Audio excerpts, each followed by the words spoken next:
Hello and welcome to New Filmmakers Los Angeles in partnership with Movie Maker magazine. My name is Danny DeLillo. We're here at Sunset Gower Studios in Hollywood. I'm delighted to be joined with Ajai with his fantastic documentary, Jazz. Let's take a look at the clip.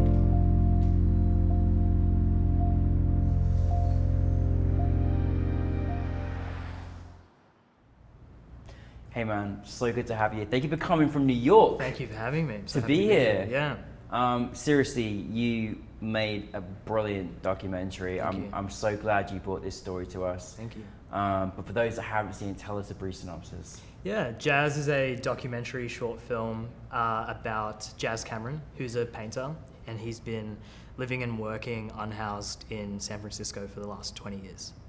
He is so talented, right? Yeah. And I was kind of mesmerized by just his very, just talent that was flowing out of him literally through his paintbrush, you know? And also that he'd been, you know, experiencing this for over 17 years of his life, you know, out on the streets in San Francisco, which is not easy. How did you come about learning about him and his story and his art? So I'm from Australia, but I moved to the States and lived in San Francisco for 4 years. And at that time happened to live just up the road actually from where Jazz set up his outdoor studio. He would tape it up to the fence underneath the 101 overpass in San Francisco's South of Market area. I'm a painter myself and would walk past his studio pretty much every day and found his art really striking, as I think so many people do. I found it full of life and movement and color. It felt a little bit like he was tracing a map of the city to me. And as I got to chat to him about his art, I felt more and more that his work was, for some reason, particularly suited to film because of its movement and the way that he works.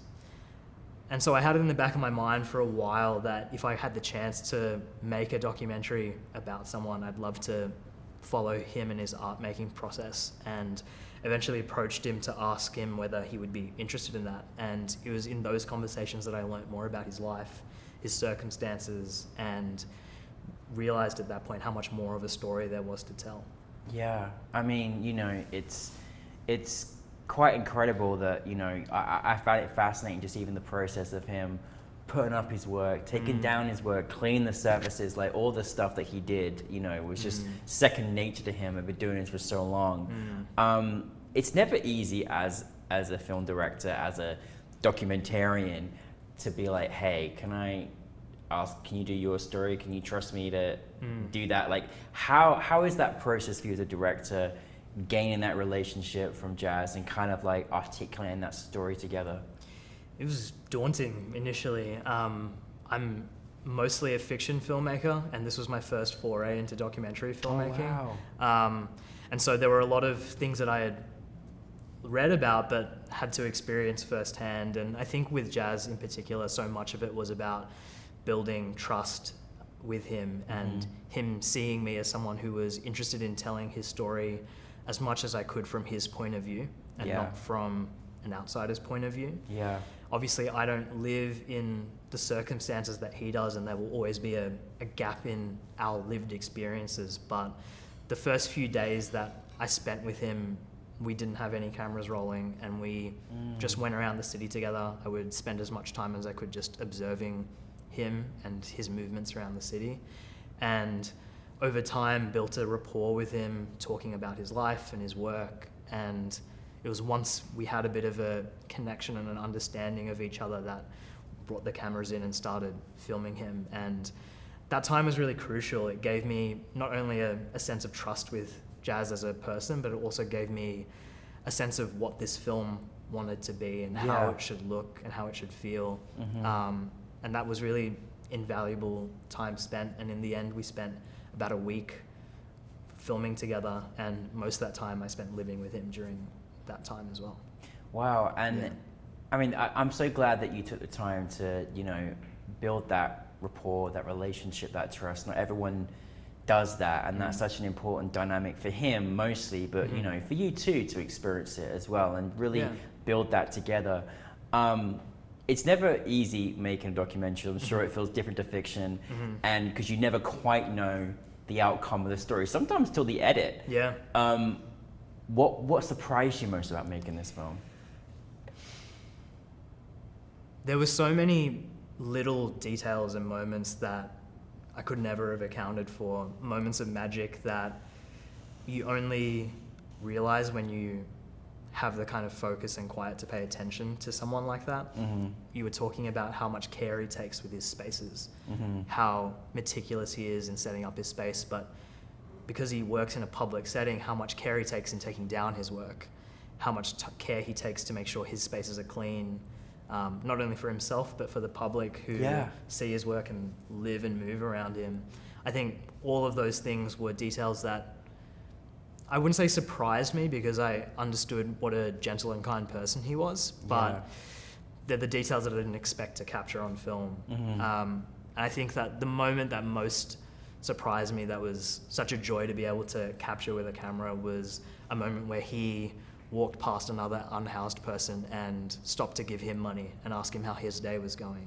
And I think that moment encapsulated so much of his personality outside of his work as an artist, the kind of generosity of spirit he has. And something that I think people don't think about a lot when they think about folks living in unhoused circumstances. Absolutely. And you know, I think your delivery of showcasing the story in a film, I mean, you know, you can't help but fall in love with Jazz. Like, you really can't. Like, I was just like, I didn't know at the moment. I was like, is he in Los Angeles? Like, where is he? Like, I wanted to give him a hug. You know what I mean? Like, I literally wanted to be like, my God, like, I love seeing you in your element, but also, you know, there's a lot you've captured just in him without saying a word, but you know, this guy's been through a lot. He's seen things that maybe not everyone should see. He's experienced things. And did you really notice that, like, when you were filming? Like, I mean, there's this, he's got so much character, you know, as a great human being that he is, but also just his essence that he's lived life. Yeah.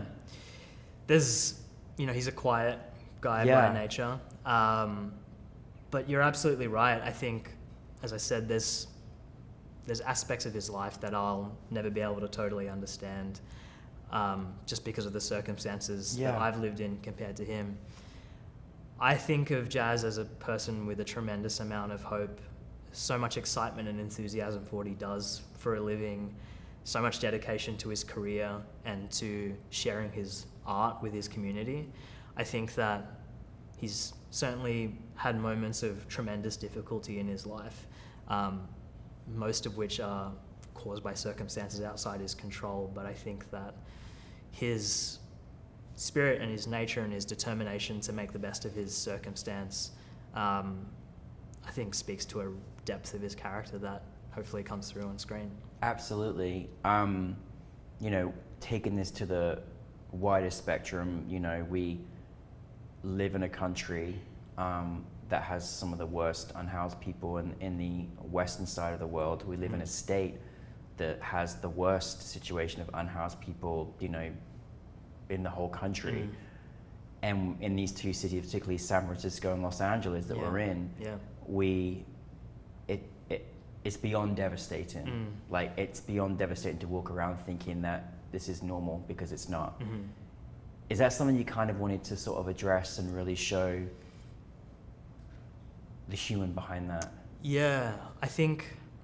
For this one lens, you know? Yeah, you know, it is a staggering issue in its scale, in LA and in San Francisco, and to be fair, in so many cities around the world. True. But I think that folks who live in urban environments can tend to, without necessarily meaning to, put up a shield or put up blinders to folks living in those circumstances. Yeah. Or to think of folks who live in those circumstances as a monolithic group. And to be fair, I think that I had a lot of those biases and prejudices myself, not in a malicious way, but in a way that comes from a lack of depth of understanding of another person.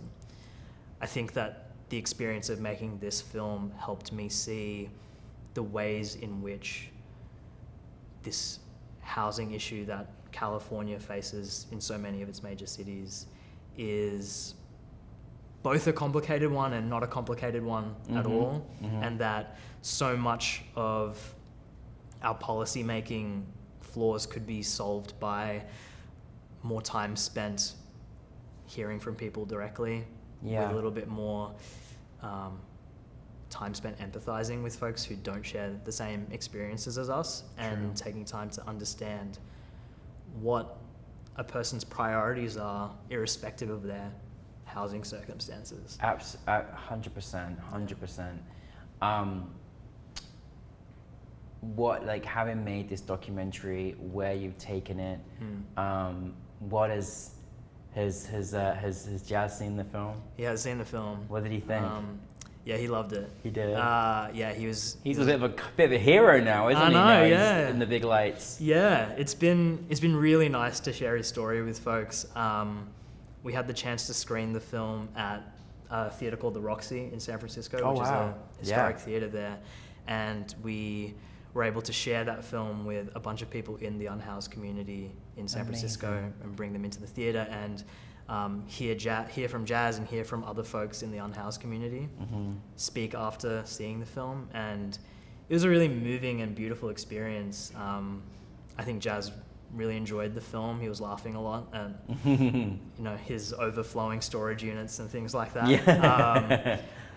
But it's been amazing to see how moved he feels and how folks who have shared his circumstance feel watching that film, and how moved they are to share more details of their circumstance with folks. It's been a really amazing